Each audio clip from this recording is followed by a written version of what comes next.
Hello and welcome to Fur, Fins, and Feathers.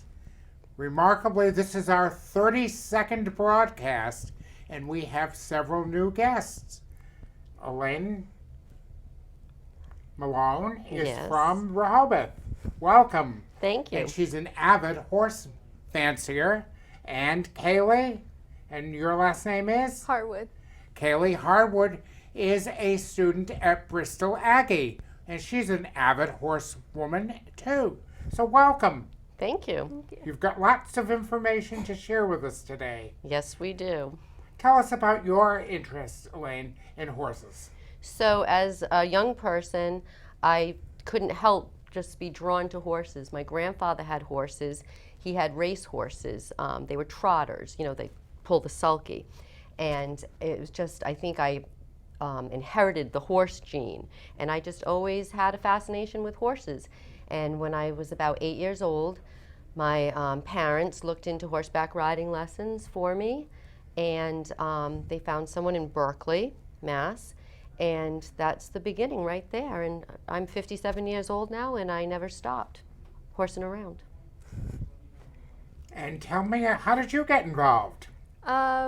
I got involved. My parents found a ad in the newspaper for horseback riding lessons, and that was around when I was like 4 years old. And then And where did you start? it was a little barn out. Can't exactly remember where it is. Locally, though. Yes, locally. Okay. And you developed a passion for horses. Yes, and it hasn't left since. Now you are at Aggie. And what is your major at Aggie? I'm a large animal major. So you have continued your great interest in horses. Yes. Tell us about your business with your horses. Okay. So it's been 22 years now since I purchased a 32-acre horse farm in Rehoboth, Mass. And I had gone through the equestrian program at Johnson & Wales University. And so I got my instructor's license there. I had already had the experience of riding and working with other trainers, but it was more enhanced. And I got to know more trainers through my experience at Johnson & Wales. And so there are 11 stalls at the barn now, and we do lessons and training and some competition. We ride dressage, which is an English discipline as opposed to Western, cowboy type riding. And I have a small handful of students. I prefer to do one-on-one, more like a coach type situation instead of having large groups. We do private lessons. Kayleigh has been with me since you were 7 years old. Yes. And Kayleigh competes in training level dressage. And Where do you compete? Where do you go? You travel. Yes, we So travel where do you go locally. to? How well, far do you go? in my experience, we do what's considered Section 8, Region 8 in dressage, which is goes up to Maine and maybe Connecticut, I'm not sure on that. But locally, when we're practicing and doing what they call schooling shows, we like to go to Beeland Farm in Lakeville. Could you explain what dressage is for people who are not familiar? Yes. So the word dressage means training, and it developed back with the military in Europe. There were no cars or vehicles, and so horses were very important. And so it's almost like a pyramid of training, and it starts with training level and goes up into high school. And in the highest of the levels were the battle moves, where they would have a horse maybe that was suited for a levade, which is where he would kind of sit up in almost a rearing position, and these were battle moves. And so it's the discipline is based on doing in stages what the horse is ready to learn and master. Very, very interesting. And you travel around different parts of New England? At times, yes. Now tell me about your Kayleigh. Well, now I met you at the barn in Rehoboth, Yes. and what were you doing that day? That day we were practicing on different maneuvers and like connecting with the horse. Now tell me about your schooling at Aggie. So I'm a large animal major student. So we are right now focused on actually equine science. So that must be fun for you. Yeah, yes, it's very fun. So we start out the day with morning chores, which is taking out the horses, cleaning their stalls, giving them fresh food and water, and making sure that they are all set for the day. How many horses are there at the school? We have about 9, I would say. So they require a lot of work. Yes, definitely a lot of work. There's all of the students work together as more of a team to finish everything. And that's consumes most of your morning. Yes. Okay, then you'll switch over at part of the year to large animals later on this year? Yes, so actually last year we focused on cows, and then this year the beginning of our first 2 terms is horses, and then we'll move on to the other large animals such as the sheep, back to the cows, the pigs. So you get a very well balanced Yes. total education, Yes. very comprehensive education. Mhm. So tell me, what's it like for you? You must be up early in the morning. Yes, I start the day fairly early. I'm fortunate because I have help at the barn and some of the women that have horses at the barn and family members and students help. So the day starts fairly early, and again, it's a team effort, and the horses start with hay. How many horses do you have? There are 10. There are 11 stalls, so we do have a stall available, but there's 10 there right now, ranging from the smallest pony to the largest German horse that's 16 hands. And anyway, we start the day with, they get hay, and everybody has a different diet, so they get their grain rations and fresh water, and then we start the turnout and get them out into the fields and into the pastures, and then we clean. We muck the stalls and bed them. And then their feet get clean too. On the way out, everybody's hooves get picked, and so that any kind of dirt, debris, rocks, manure that can sit in the feet and cause problems get cleaned out at least before they go outside. And then if they're ridden, their feet get checked again. And they usually get groomed before they're ridden, or sometimes in between if people have extra time. And then we do it all again at night. Before we feed them all again, the same process. We bring them all in and feed them all again. Sometimes there's a night check and make sure everybody's okay between feed time and morning. And this happens 7 days a week. I was going to say, there's no rest for the weary. No. And in between, tomorrow the Ferry is coming. Some of the horses wear shoes. Some of the horses go barefoot. If they have good, strong feet, it's like our fingernails. Some people have fingernails that grow beautiful and long. Some people have them that chip and break. It's the same with the horses. If they have good, strong feet, they can go barefoot. If they need extra support, they get shoes. So the Ferry is coming to do trims and put shoes on those that need it tomorrow. Sometimes the dentist comes, the horse dentist, the vet for wellness checks, etc. Lessons. There's always something going on. So it's always a busy operation. Yes. How can people learn more about horses? Stu, I'm looking at, many, we've done the shows, people have asked, a lot of young people are interested. I know at Aggie, there was a lot of discussion, a lot of little kids were looking. There was a great deal of enthusiasm up in the barns. Yes. And people were really looking up, and they say, "Ooh, this is great." How can we learn more about this? So a good way to start as a young child would be to keep an eye out and or word of mouth. But a lot of the local barns and stables will offer a summer camp, and that's a good way to get started. And they usually will aim their program at different times for different age groups. So even as young as 5 years old, I do not do summer camps for children myself anymore, but they are out there, and it's a good way to get started, especially because it's it might be 2 weeks, so it's a good way to learn if it's something for you. So that would be like an introduction. Yes. And they will have different groups too, and if someone's more involved or more experienced, there would be a different group for them, for the older kids. What about 4-H?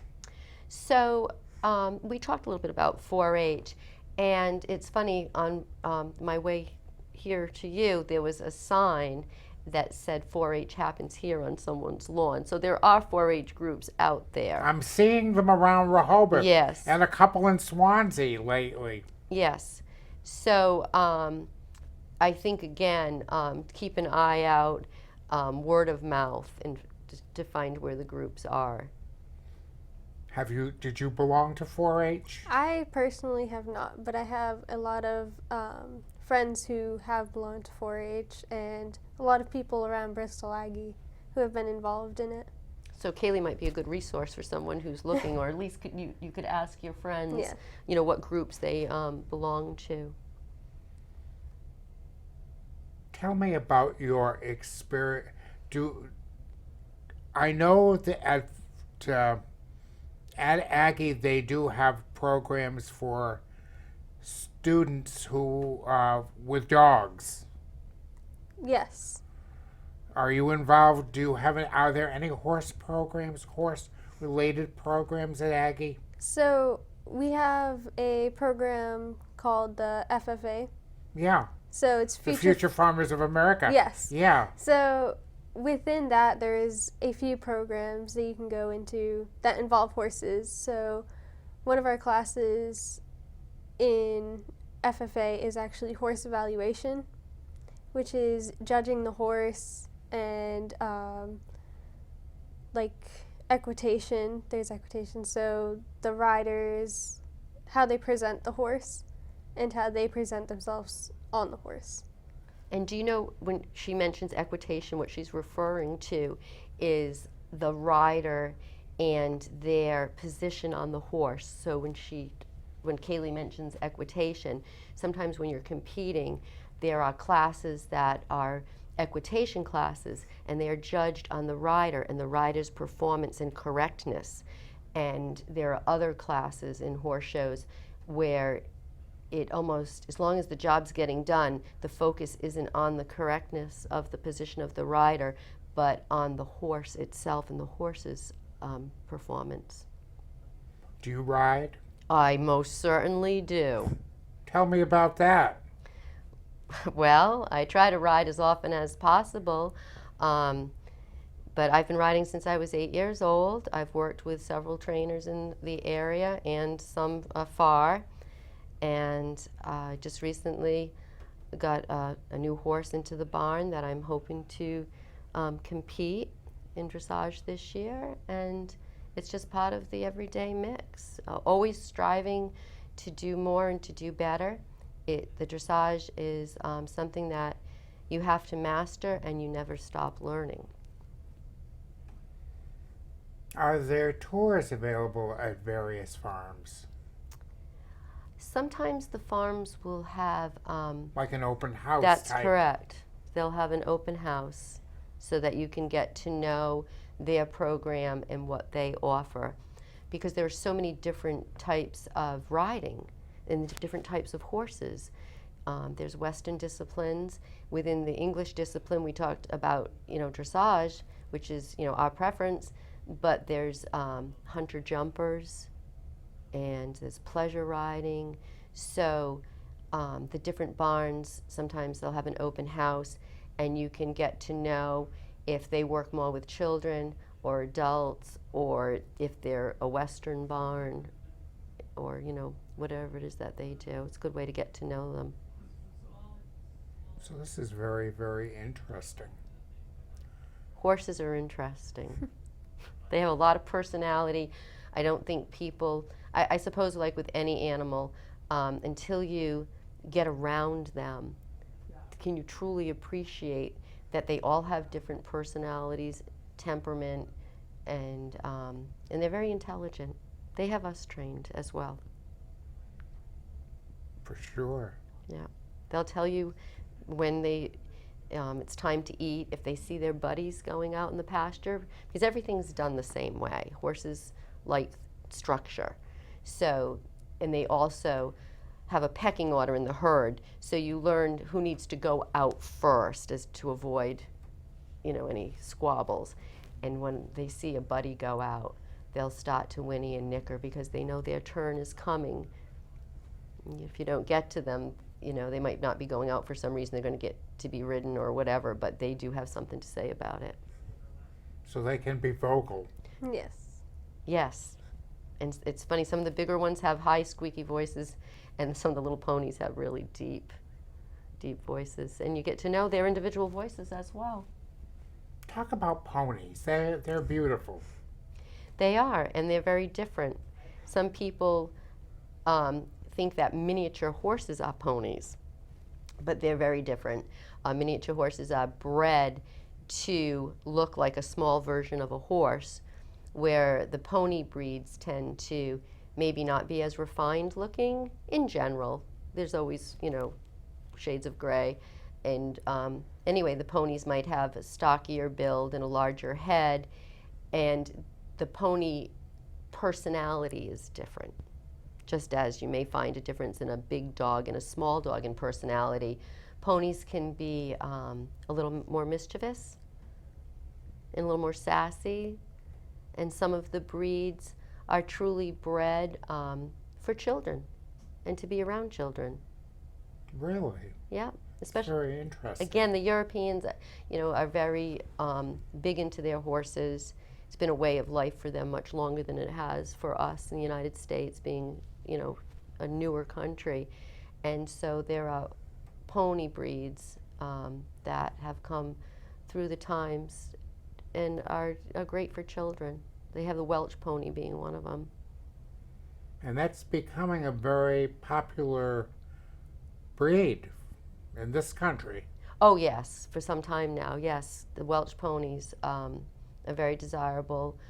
They're good show animals, and they're good pals too. Very good. So what else is going on at Bristol Aggie? Well, currently we have a new building going in.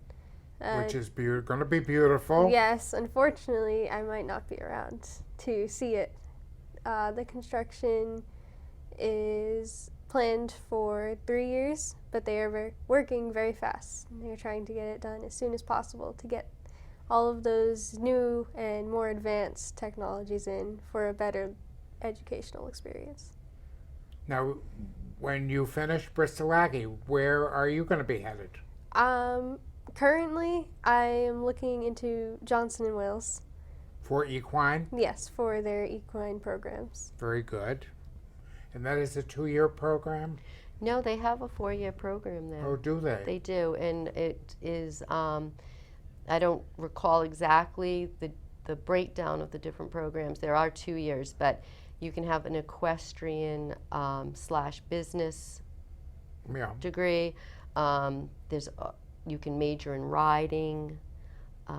I've had several students. I think Kayleigh's my 3rd student that has been at Bristol Aggie, and then I've had maybe closer to 6 go on to Johnson & Wales. And these girls have gone on to own their own farms. One girl went down south to Kentucky and was working in the breeding program down there. So there's different careers. It doesn't necessarily lead to a career in riding. There's other, careers that are related to horses. couple of years ago, I participated in a scholarship program through the Wampanoag Kennel Club. And the first recipient was Noah Carrillo, who has now, I just found out, graduated from Aggie, went to new school at UMass Amherst, and is now in England studying equine science and getting a DVM, a Doctor of Veterinary Medicine. Wow, that sounds like something that Kayleigh might want to do from the talk. So there's a lot of opportunity There is. There's a lot of different in animal opportunities. sciences. Yes. More so all the time. I feel that animals are more popular than ever, and horses as well. Yeah, I guess Noah just started in England a few weeks ago, and I guess it looks like he's doing very, very well. They also use the horses. Another student of mine that has, gone through education, not this, was not at Johnson & Wales, but she has her own business doing hippotherapy, where they use the horses in counseling, and it helps students or the patients talk about themselves more through the use of the horses, through becoming, just the hands-on and being around them and making them comfortable more to open up and talk in a therapeutic way. So there's many, many different venues that they can pursue. Yes, yeah. They also use, they have handicap riding programs that people can. There is someone in Rehoboth, I believe, who does that. Greenlock Farm. And so they have, and in Bridgewater too, I believe it's Handy Kids. And so they also do physical therapy on horses. So there's a lot of different, directions that you can go in. But just being with them on a daily basis is therapeutic in itself. To be in the Do you judge? I do not. I have not done any. I've done a little bit, but I am not a judge for horse shows. But you enjoy going? Very much so. Where are there some nice horse shows for people to visit? So again, we like to go to Beeland Farm for the dressage horse shows. A lot of the local bonds in Rehoboth have nice horse shows. There's, on a smaller scale, there's Journey's Haven, where they have local people riding. Also at Palmer River, I believe on Pine Street in Rehoboth, they have some eventing and some jumping going on over there, some cross country. So how can people explore that? Just to go online and look up horses? Yeah. Or horse shows? Yeah, I think that mostly it is a little tricky, and it's once you, you take for granted that once you're in the horse loop, you hear word of mouth and you know where to look. So you It's look, like dog shows. you go on the websites, like if you wanted to, go on the websites of the farms, but of course you already have to know about the farms to know where to plug in and see what's going on. They're usually, I have to say, they're usually not well advertised to just the local public. Yeah. Usually it's, yeah. More of an insider. Yes, event. once you're involved, then that's, yes, true. Horses can be an expensive proposition, can't they? Yes, that's no secret. Horses do cost a lot of money to care for, and also often I hear and we talk about, sometimes it's not the purchase price of a horse that is the real expense. Mind you, they can be very expensive to purchase, but the real expense comes in the feeding and the care. And the equine care and... Yes, yep. The food and the care. They have wellness checks. Excuse me. They need the dentist.